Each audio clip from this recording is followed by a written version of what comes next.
എടി ഞാൻ പറഞ്ഞ കാര്യം എന്തായി? നിനക്കറിയാലോ എനിക്ക് റിലേഷൻ ഉണ്ടാകും. ഡി അവൻ വേറൊരു മെക്കാനിക് അല്ലേ, 2 മാസം കൂടെ കഴിഞ്ഞാൽ നീ ഒരു ഡോക്ടറാ.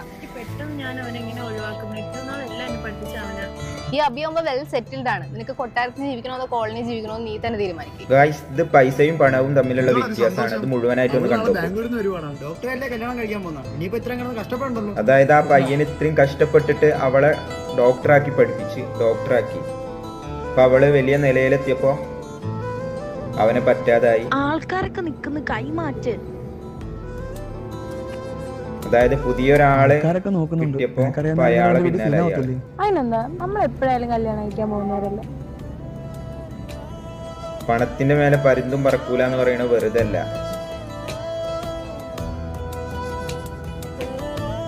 ഇപ്പൊ നമ്മുടെ അടുത്ത് ഇല്ലാന്ന് കണ്ട വേറെ ആരുടെ അടുത്താ ഉള്ളത്? അവരുടെ അടുത്ത്. ഇത്രേ ഉള്ളൂ പ്രണയം. എല്ലാം നിന്റെ തോന്നല.